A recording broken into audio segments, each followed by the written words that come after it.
Awesome. Cool. Okay, gentlemen. So thank you so much for investing your, what day are we? Wednesday evening. Tonight's going to be a very exciting one. We've got a mentor and a guest on tonight that's going to be sharing some extremely valuable stuff for those of you who are looking for more leadership through expression in your voice and your communication. As you guys have probably heard me talk about a heap on the podcast, working with Marcus has been game-changing. I went with him purely to try and improve how I spoke for the podcast. However, throughout the course, learning to use my voice brought up a whole heap of other things that I wasn't expecting around how I would keep my voice in my throat because I was worried about being heard.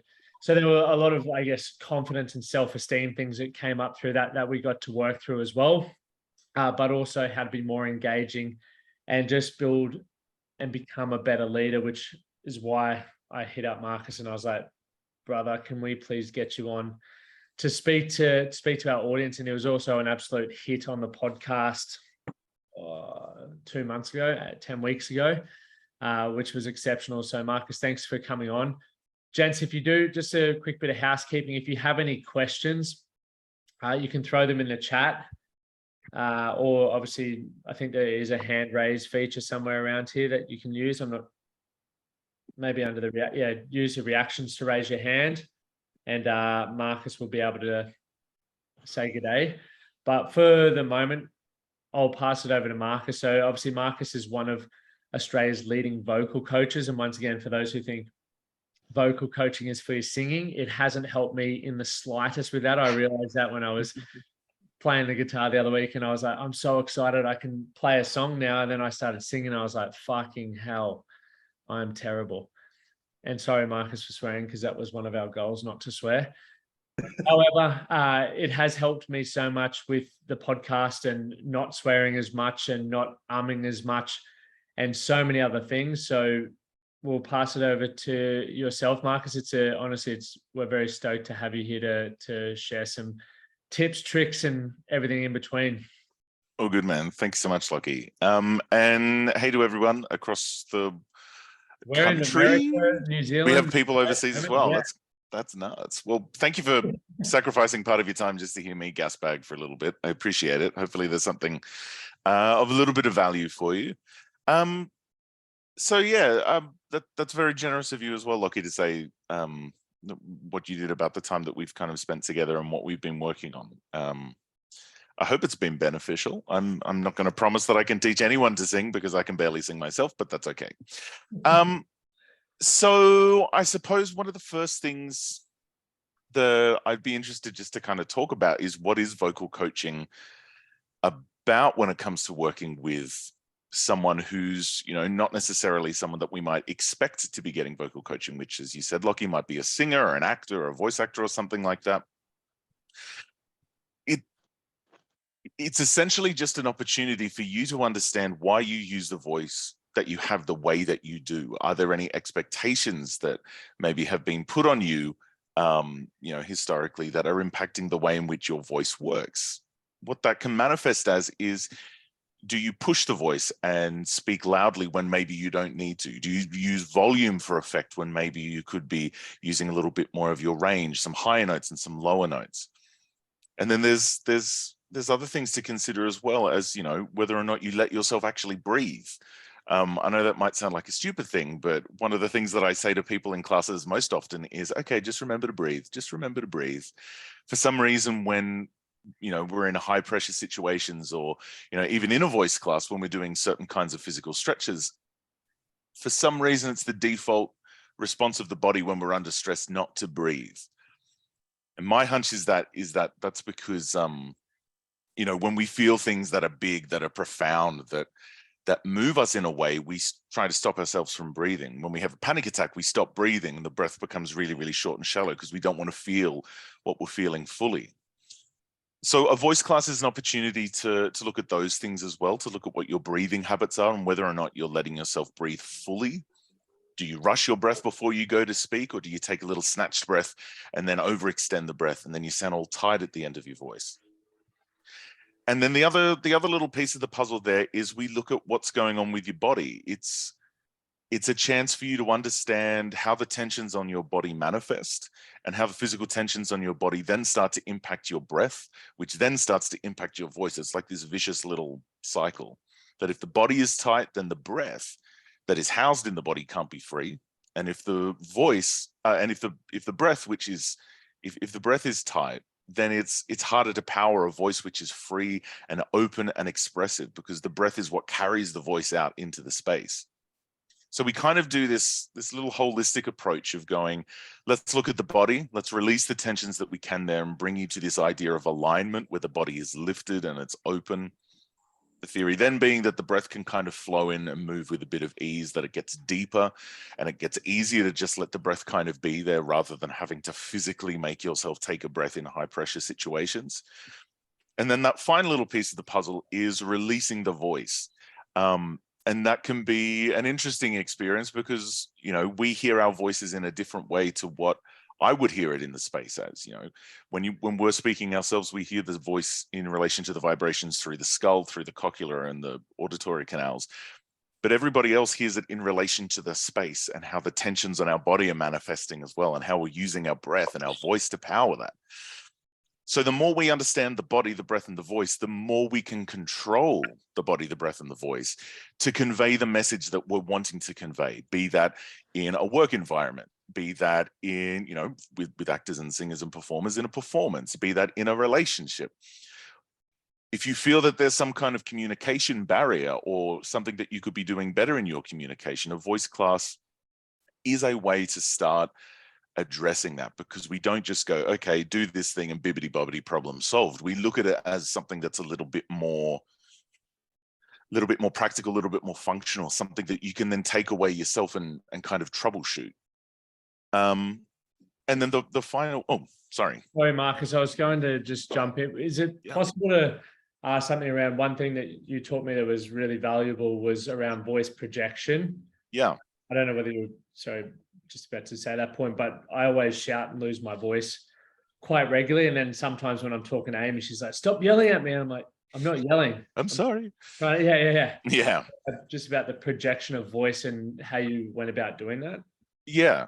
Well, that actually ties in nicely to what I was going to talk about next, which is that once we kind of understand the voice and we understand how to release the tension and activate it through breath, we can then actually use the voice in a much more impactful and simple way. Do you mind me using what we've been looking at with you specifically as an example, Lockie, and the habits? As you need. Time to pick Lockie apart. So one of the habits that we picked up with Lockie, that was in order to create, I suppose, maybe presence in the space, to create command and authority in the space. One of the habits that Lockie was using was to push down on the voice and to kind of bring it down here, because it sounds like a fuller sound. And yeah, it you know, all of us feel kind of nice when we move down into those big kind of Barry White notes, and it's like that nice big deep voice. It feels great. But it actually stops you from reaching people, because a deeper sound like that that's trapped and is tight is actually harder for people to connect with. So what we looked at with Lockie instead was this idea that we're going to send the voice up and out. By pushing the voice down and kind of bringing it down here like that, we're pushing the voice out and out only. But if we think about it like throwing a ball, if you throw it up and across, the voice, the ball is going to travel further. Same with the voice. And so we think about, where do we want the voice to kind of be placed so that it's, you know, it's kind of dominant point of vibration or resonance. And we think about bringing the sound up to kind of sit here in the mask, because vibration travels better in dense material like the skull as opposed to the fleshy chest. And as soon as the voice starts to come up and out, that is when we can go, okay, I actually have more higher notes in my voice that I can use. So I can communicate in different and more nuanced ways now to try and convey the message that I'm wanting to convey, as opposed to feeling that I have to push and I have to squash the voice in order to be heard and to be taken seriously. Does that kind of answer the question, Lockie? You should know I have a habit of just kind of waffling by now. Yeah, no, I just thought it was powerful, because I know a lot of people, or I hope that a lot of people like myself, is I projected a lot of my voice down just because I was picked on for having a high voice for a long period of time. I aware that I did that. But whenever I speak for long periods of time, my throat gets sore and my chest is all tight, but I never feel Yeah. like I can fully, I always feel like I'm talking here. And Yeah, and there's an anatomical reason as to why you feel the tightness kind of sitting here. When I push down on the sound and I try to make it deeper, I'm actually squashing here, and the muscles are kind of pulling the voice downwards. And that tension in the neck then drives into the shoulders. That tension in the shoulders then drives into the ribs. And that then stops us from breathing fully. So that shortness of breath, that tightness of breath that you're talking about there kind of goes hand in hand with pushing down on the voice. And it's an Australianism as well. And it's something that I've worked against for a number of years. I actually had vocal fold damage. I had a form of vocal fold paralysis where the top left-hand side of my vocal folds, that's what your voice kind of looks like. And it does like a weird Squidward from SpongeBob hands clap as we make sound. The top left part of mine wouldn't actually move because I'd been pushing down on my voice with so much tension. So the way I kind of came to vocal coaching was in an understanding that we've got to be sending the voice up and out in order for it to be healthy. So for those of us, who speak professionally in any capacity, whether that's, annual general meetings or motivational speaker or whatnot, understanding how to keep the voice safe is also a way of ensuring that your career has longevity and that you're safe at work. It's an OH&S consideration ultimately. But there was also a question that popped up, which was exciting. Wait, Marcus, can you use Jeremy for, if you're going to do an example of this, can you please use Jeremy for this one? I'd love to see him hit some high notes. I boys, full disclaimer, I really struggled with this one from a confidence standpoint. But if Marcus is going to do it, Jez can be the guinea pig. Yeah, we can have a guinea pig if you like. That idea of using the higher notes being something that's a little bit confronting makes 100% sense, because in Australia, don't we always take men more seriously when they have a voice that kind of sits down there like that? Yeah, that's a man when it comes to Australian culture, I think. And I think that's problematic because it's actually a layer of artifice. It's a layer of tension. It's a layer of kind of like cultural and societal expectation that that's what an Australian man should be. And I'm in no way saying that the white Australian male is the most oppressed being on the planet. No, sir. But we've got to understand that the way in which we operate is also because of certain societal expectations.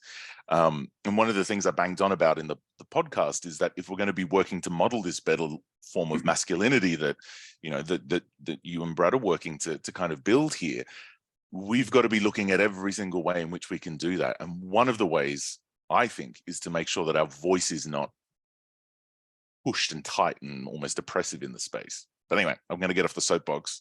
Hey, Jeremy. Hey. How you doing, man? Good, you? I'm good. Are you prepared to do some things that'll make you feel like a bit of a numpty? Yeah, sweet. Brilliant. So we're going to do just a really, really simple little exercise that's to do with getting you in touch with some of the notes that sit just a little bit higher in your register. So we're going to do a very, very simple exercise to start with that's called a lip trill. You're essentially going to blow a raspberry with your lips, and you're just going to hum into the highest note that you can hum. And then I just want you to hum from that high note down to a low note. So it's going to look a little bit like this.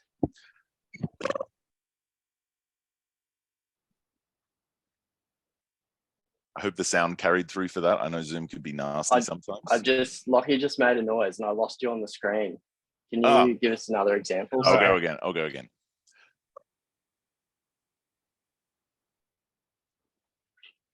So whatever high note is comfy for you, just let the sound come out with that little bit of a lip trill and then find your way down to a low note.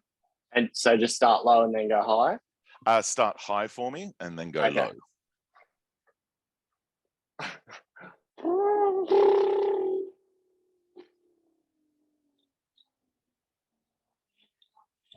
Brilliant. And can you do one more for me, please?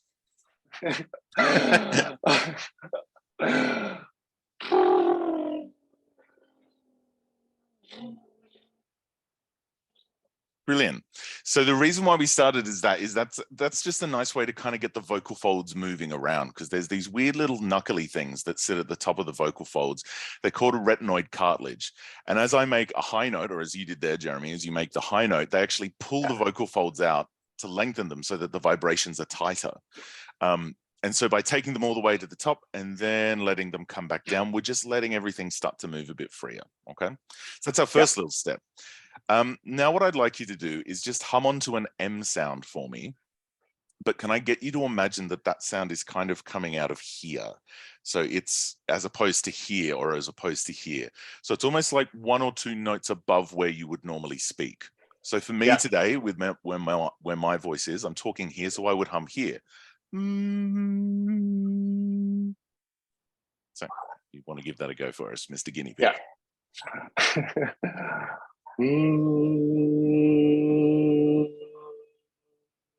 Yeah, Brill.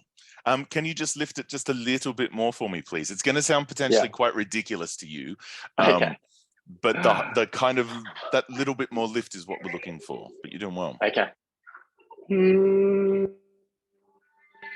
Bam. So now just have a quick chat to me in terms of the ease of producing that sound. Do you feel like there's a lot of pressure in the throat to do that?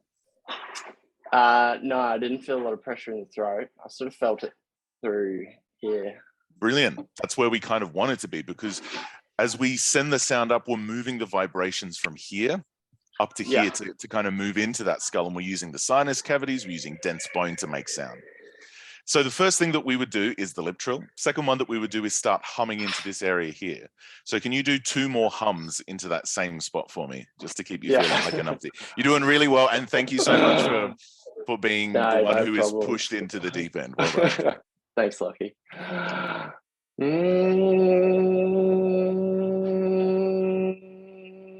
Little bit higher.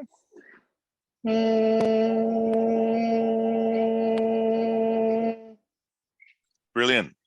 So with the mouth closed there, what we're also doing is bringing the sound to the front with that M sound. Now what I want you to do is hum onto an M, and then when you feel that buzz starting to build at the front, open it onto an oo sound, like a double O. So you're just going to go.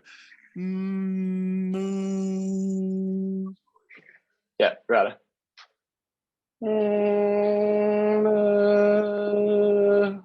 Brilliant. Can I get you to really shape your lips now? So instead of kind of letting them stay flat like ooh, ooh, and just do 2 like that for me. So start with the hump and then open up again? Yeah, definitely.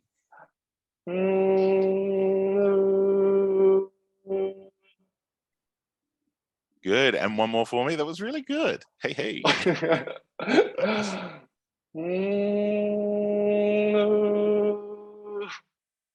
Now, I have a question for you, Jeremy, and then for the other lads in the space. Does that sound louder than you think it did, Jeremy, when you're doing that? Or than you thought it would, maybe? I didn't think it sounded too loud, no. Okay, that's good. Because the other thing that we have when we do that lifted placement is that we have control over the volume. When we push down on the voice and we might go, not only are we pushing down to get the voice deeper, to make it sound more masculine, to sound more powerful in the space, but we're also going to be pushing for volume, which just chucks a butt ton of tension on the voice. If we let that sound lift up, there's a certain gentleness to that sound as well. So that's good. And to the lads in the space, my question to you kind of falls as, what does that sound like to you on a scale of like tight, and bound and tense to completely free? And, you know, he could sing Enya if he wanted to. Does anybody have anything that they maybe want to share? Maybe Lockie, you can kind of kick us off as to what you feel like it sounds like.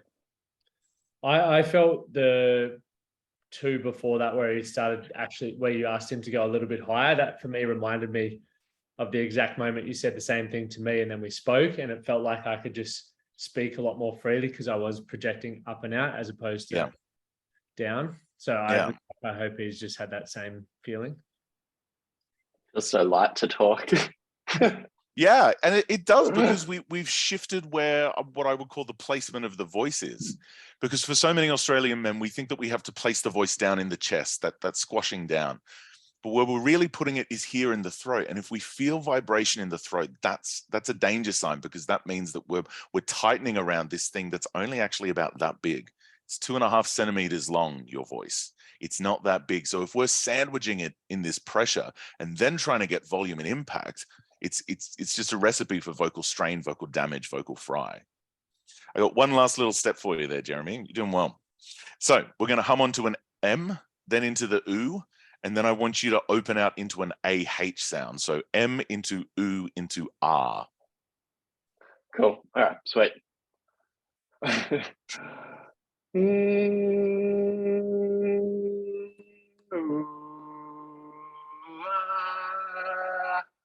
Yeah, good. For the next one, can I get you to try and sustain it all at that spot that we start humming? So instead of M being at one note, oo coming down and R coming back up, can you try and keep it all at that same little lifted placement for me? Yeah.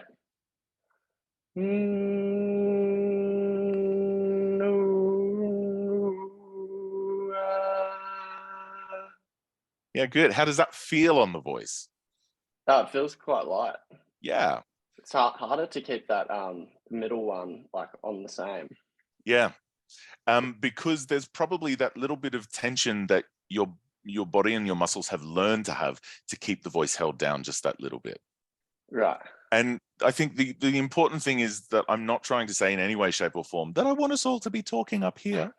But if we work to bring the voice up there in these kind of technical exercises, it then gives a sense, as you're saying, Jeremy, a sense of lightness in the sound where it's kind of lifting up.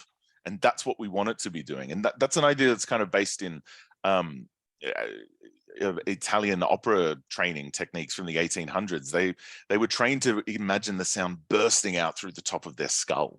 So that idea of the sound traveling up is what we're going for here, to give it that sense of lightness and openness.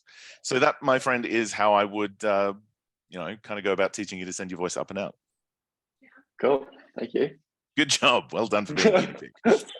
Cheers. So I suppose, when we've got a voice that's free, when we've got a voice that's kind of moving the way Jeremy's was starting to do, that's the point at which we can then open up new ways in which we can communicate with people.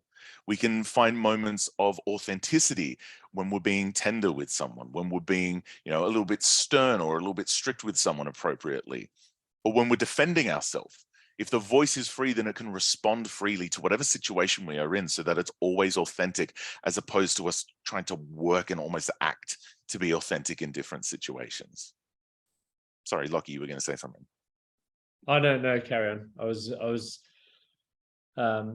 Now I just lost my question. I was going to ask something about the way a lot of, once again, men, from my experience and people that I've worked with, we struggle to really follow through with our expression of voice with what we want to say. And I still do it to this day. I'm definitely more mindful of it, but when I want to express something, a lot of the time I'll deliberately shoot down or not follow through with full vocal range or finishing words because I'm worried about judgment. Yeah. Well, that's what we call dropping off the end of a sentence. And if I drop off the end of a sentence, it gives me permission to cop out. It's a cop out in a way, as opposed to going, look, I could be wrong, but this is what I think. We have, I'm probably wrong, so this is what I think. And you kind of shrink into the background. And to me, that is another way that we can remove authenticity, by not committing to the words we say. Our word is our bond. And I think that's hugely important. So you need to mean what you say as you say it. And the only way to truly do that is to be there fully with the sound as you're communicating with someone. And learning how to do that, I think another important thing was, once again, being clear on what it was that I wanted to say, but then also being in a position to say it and say it in a way that came across how I wanted it to. And for me, a lot of this stuff with you, it was always about those 1%ers, but it became so much more because, as I'm sure Jeremy just experienced, he did it in front of a whole group. I did it just between you and I. So I can't imagine what was going through his head then. Because for me personally, I was like, I feel ridiculous right now trying to get to those high hums. And it was just very uncomfortable for me. But then it also raised a whole new range of questions around, why do I feel uncomfortable about bringing my voice so high, and everything else that you and I worked through there, Marcus, which was good. Jez, how did you feel when you were doing that then? Like an idiot. But here's the important one, even though you felt like an idiot, did you feel like there was a change in the voice? Yeah, I did. Yeah. Because I always do feel like I'm struggling with my voice from here, and after after I've been a few sentences in, it actually starts to I wouldn't say hurt, but become uncomfortable. A Like little it's bit that tight. tight, yeah, that tightening you were talking Yeah. about, and like shortness of breath. Yeah. And look, all of those were the same things that I was fighting against when I first started learning voice work for myself. And it's a thing that takes time. Vocal training and learning how to use your voice in a healthy and kind of open way is not this kind of, 2-second session and you're done. It's when I talk to actors that are training in this work, I talk to them about it being a lifelong commitment. And the reason why it's a lifelong commitment is that the way the tensions are manifesting on our body and therefore our breath and therefore our voice are different every single day. The way we slept the night before, how much we've had to drink, how much pollen or pollutants are floating around in the air at the moment, the temperature, humidity levels. So there's a lot of things that are kind of working against the voice as we're trying to keep it free. So knowing that it's this thing that we're constantly getting to know and constantly working on, I think is just another important thing there. Can And I the ask another voice, quick question? yeah, of course. So just like probably for all the lads, like just let's say you're out and about and chatting and just trying to bring yourself back to, I guess, that exercise we did. You're not going to stand there and do a warm up in front of someone. Is there a way to like think about? Well, how look, you could. It depends on your circle of friends. It depends. Is there a way to think about how you sort of just bring yourself back to that, so you can think about it on the spot and then get yourself right again? Yeah, no, definitely.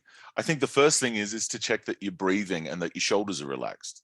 Because if you're pushing your voice down or you're trying to push it out loudly for presence in the space, your head is probably coming forward, the shoulders are going to be coming in, or it's going to be the inverse and you're going to be peacocking outwards.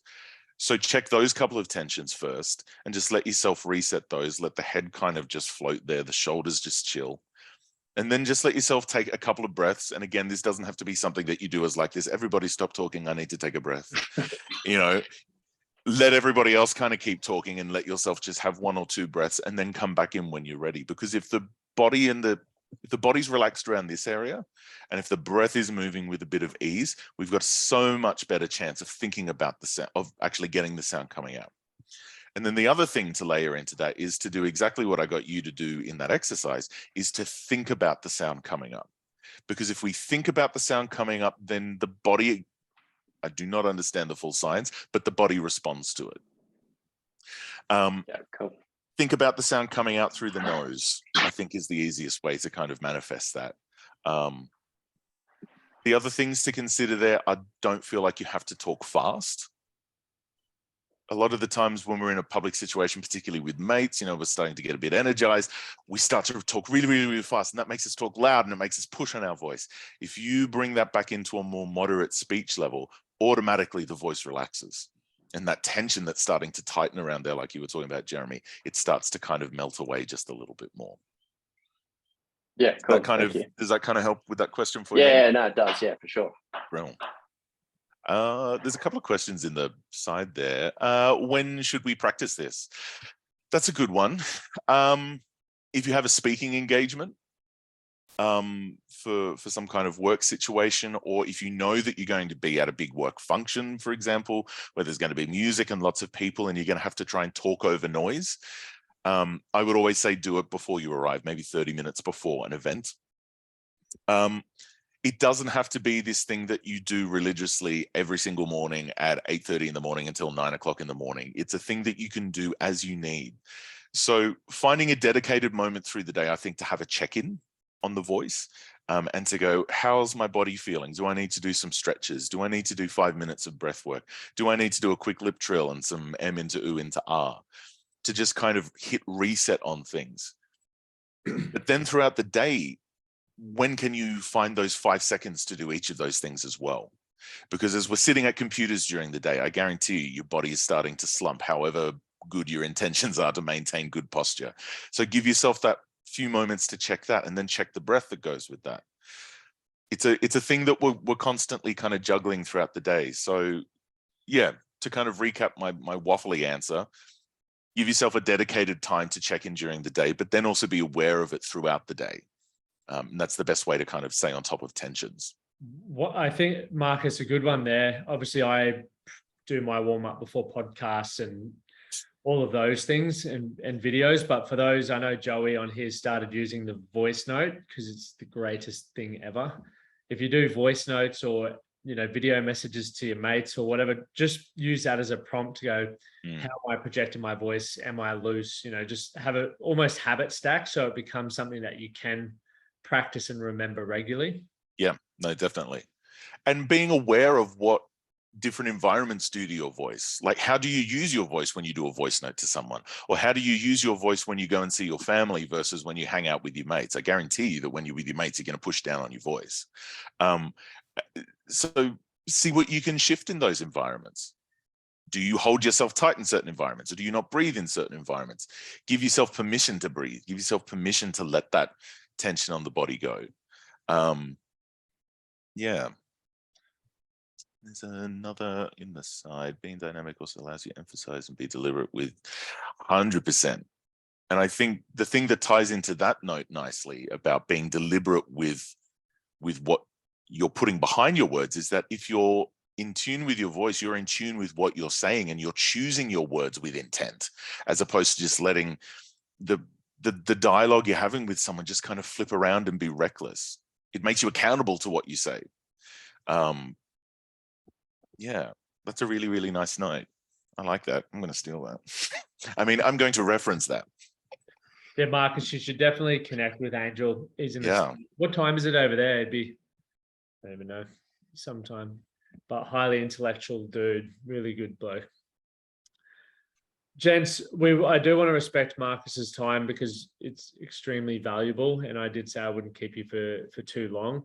No, Were there any man. other quick questions you wanted to ask, potentially around projection of voice, a confidence standpoint? We do have a podcast together, but yeah, you can also. Yeah, I'm happy to answer more questions. Yeah. Can I jump in there with one if that's all good?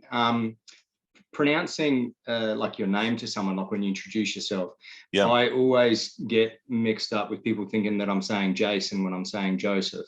Yeah. Shits me, but it's just what happens. Is there a way that I could maybe look at delivering myself better when I pronounce my name to someone to try and get it right? This is going to sound a little bit ridiculous, but would you mind introducing yourself as you would? Well, it happens on the phone when I answer my work phone, so I'll give it a crack. So, the Brisbane Plumbers, this is Joseph speaking. How can I help? Okay, cool. You're saying the note that pops into my head is that you're saying a lot in a very, very short amount of time. Yeah. So I would say it's not about speaking slower, but it's about giving yourself maybe a little bit of a beat in there. So if it was, hi, Brisbane Plumbers, this is Joseph. How can I help? Just breaking it up into 3 distinct statements is just going to allow each thing to be a little bit clearer. And then the little tail note that goes with that is make sure that you don't drop off the end of your name. Yeah. Because that could be the other thing that is maybe making it sound a little bit like another name, is that you maybe not finding your way fully to the end of the word. But no, the big one would be let yourself have those demi beats kind of in between, because we all have our phone voice and we all talk really, really fast on the phone. Yeah, perfect. Thanks, heaps, man. All good, man. Ian, I see a hand in the top right. You're on mute. I'll just unmute you. Or did you unmute? Yeah. All right, can you hear me now? Yes. Yeah, cool. Thanks very much, Marcus, for your time, mate. No, most welcome. Just a quick question. Is how fast you talk related to how you deliver yourself? Because I often get told I talk too fast or I mumble a bit. So is that related to your voice projection, or is that just your mind working, over time? Look, a little bit of column A, a little bit of column B. But I think in terms of what we're doing with the voice, if we're not breathing properly, or freely, I should say, and fully, then the speech is going to be a lot faster because the breath is tight. And so that tension on the breath then kind of signals to the head, I need to speak fast because I don't have a lot of breath. So the first thing that I might get you to think about is, are you taking a full breath each time before you go to speak? Okay. And then the other thing, are you overextending a breath at the end and getting to that point at the end of the breath where the voice gets a little bit tight and we feel like we're starting to huff and puff as we go? If we start to get kind of in control of the breath, then it's easier to kind of moderate the speech rate. I always think it's best to speak at a moderate speech level, because if we're at a moderate speech level, we're in control of the voice, we're in control of the breath, we're in control of articulation, we're in control of range, and importantly, we're in control of words. And that kind of ties into what Angel has commented about there as well, that we can be we have more intent in what we're saying. But I think the big thing that sits behind rushing speaking is tightness in breath and not taking full breaths. Do you ever feel out of breath when you're speaking, Ian? Well, actually, it's usually in my role. I'm a firefighter, so my role as an officer, I've got to use my voice a lot to project to my crews, you know, especially the younger blokes when they're asking, you know, what they require of me. So you've got to when you're running or you got breathing apparatus on and things like that, you do tend to breathe a lot heavier because you're carrying a lot of gear. Yeah. So and because I'm not that loud, I have to be really aware of that sometimes, really have to really yell out to make sure I'm heard, sort of thing, you know? Yeah. And do you feel like you're maybe squashing the voice down when you yell out? Yeah, probably not. Yeah, I guess so. Yeah, probably not loud enough. Yeah. Well, the squashing of the voice down is probably another thing that's impeding the volume there, because you're sending the voice down into a fleshy torso cavity as opposed to bouncing it up into dense skull where the vibrations are just going to be stronger. Yeah. And sound that travels up is much easier as well to cut through noise in a space. When I work with teachers in teaching them how to use their voice safely, I always say, don't try and like push down and speak at the literal level that the kids are at. Pitch your voice above them and the sound's going to cut through the space so much easier. So in terms of the speech rate, we've got the thinking about, are you taking the full breath? Sounds like that is a tricky consideration in your work environment if you load it up with all of the gear. But I think the placement of the voice would be another thing that we would look at there as to whether or not you're sending that sound up and out as opposed to kind of keeping it with yourself down in the chest cavity. Cool, that makes sense. Yep. Were there any final last questions?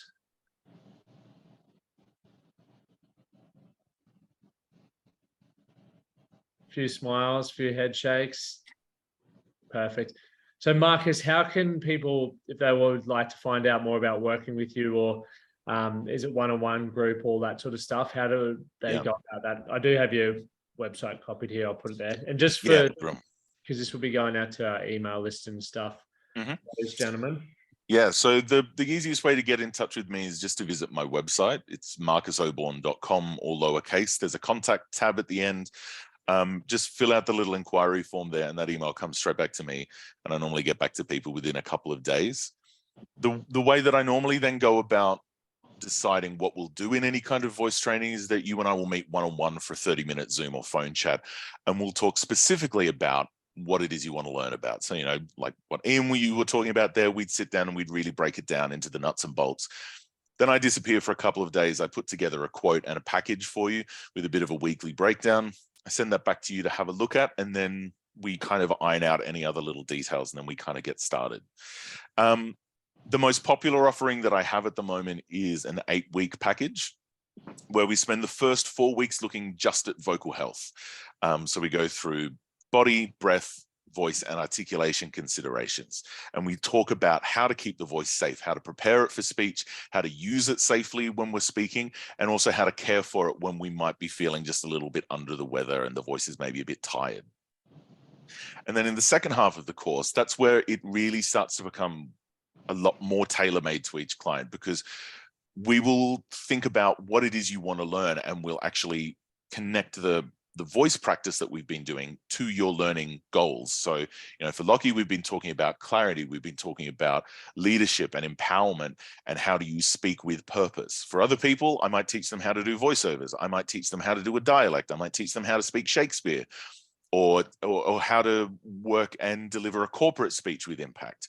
So that second half is really a chance for us to connect safe vocal practices to your workplace or to whatever kind of area that you're wanting to connect this work to. And then next year, I'm opening up a whole lot of other courses as well. I might send the package through to you, Lockie, to distribute. where I've got a 4-week vocal health course, which just looks at the voice work. I'm launching some teachers packages as well. And because our teachers do such heavy lifting, they get a special discounted rate as well. And then one-on-one consultations as well, where we can just, look at fine tuning a couple of things. But I think the beauty of working one-on-one, which is what I do most with people, is that we can make it completely tailor-made. If you only want to do 2 weeks on something and I've suggested 4 in the weekly breakdown, you and I will negotiate that, and maybe we'll find our way to that happy medium of 3, and we'll bounce on to some other stuff. And it keeps it really, really quite specific to you, so that at the end of the course, you know that you've learned what it is you wanted to learn and to understand by the time that we're done. And I do sometimes do group classes in Brisbane. It's not as often historically, just because of some other work commitments I've had, but moving forward, I'm wanting to do more, and I'm wanting to do more work with men on their voices and men's voices, because I think it's super important we understand the role that our voice plays in our presence and the role that our voice plays in the relationships we have with others, both in personal and professional lives. So I think that's my answer to that. Lockie, did I answer the question? Nailed it, mate. Nailed it. Okay, good. Angel, hand raised.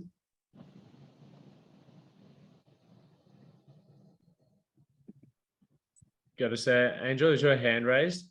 Oh, yeah, good job. Oh, sorry. Yes. Yeah. Oh, I was going to say, thank you so much, Marcus. It's such an interesting conversation to have, and also ties into so many other elements, from how we carry ourselves, self-esteem, respiratory health, communication, is huge. I work in sales. I worked in sales or jobs where I have high degrees of communication. So as a supervisor, I have to listen to other people. And some of the most common things that I see are people getting nervous and speaking too quickly, or just not having the interpersonal awareness to have that dynamic ebb and flow, where people are not tuning into things because everything has the same level of importance when you're not enunciating and accenting. So I think it's a really interesting thing to maybe just sit back and, after this meeting, take some time these next couple of days to really listen to yourself as you're talking, and observe, with maybe a new pair of eyes in terms of how your own behavior is. And I'm certainly eager to learn more about several topics on this as well. So thank you again so much. No, most welcome. And that listening to yourself is one of the big things that I've made Lockie do. And I've been kind to him and helped him a couple of times, where I just spliced together video clips from him from the start of the year versus video clips of him using his voice now. And there's just this really, really stark difference, not only in the way that he's emoting and the way that he's using intonative structure and articulation to create emphasis, but also in the way that, you're starting to put your speech together, your speeches together, I should say, and the way that you're starting to plan and be much more intentional with your words. So yeah, you can listen to yourself in the space as you go and try to make those observations, but sometimes it's also fun to record yourself and have a bit of a playback and see what happens from there. Definitely. Gentlemen, thank you so much for jumping on. Remember, I will shoot this recording out in the email tomorrow. If you do have any questions for Marcus, the email is there. I'll also send it attached in the email address there as well. What I would recommend is any mates, or for those of you who are in business, I know some of you are content creators, podcasters, etc. It's going to be a good investment in your time, because a lot of you are here because you want to be better. For me, I was, every year I want to learn something different that's going to help me be better. And for me, it was like personal development. So vocal coaching wrapped in personal development, and in a way that put me out of my comfort zone, because there's 2 things I don't like doing. It's singing and dancing, unless I'm boozed. But well, we're dancing next lesson, so brace yourself. Perfect. But it's a great way to get uncomfortable. And as Angel was saying, it's a great way to sit back and think about maybe, how, as I was saying, how Jez was feeling when you're projecting yourself in certain ways, because it's probably coming off in other areas of your life where maybe you want to build that connection, where you want to express yourself in a particular way with family, friends, colleagues, etc. Marcus, once again, mate, thank you so much for your time. I know how valuable it is. It's been extremely great to have you on here, and I'm looking forward to our session next week. And I know I feel the lads will be in touch. All good. one last thing that I forgot to mention when I was talking about the classes, I'll just swing it in here. Until the end of November, I also have a 20% discount on anyone who joins up for the 8-week program or anything like that. So if you are interested, get in touch. And if we sort something out before the end of the month, then you get 20% off, which is my little have more fun things at Christmas gift to you. So yeah. But yeah, thank you so much for having me on, Lockie, and thank you so much for Jeremy for being our guinea pig. Well done, sir. And for your questions, and for your contribution, and for, I think, engaging what this program is all about, which is finding ways for us to better ourselves. So thank you guys as well. Have a great night, gentlemen. Thanks.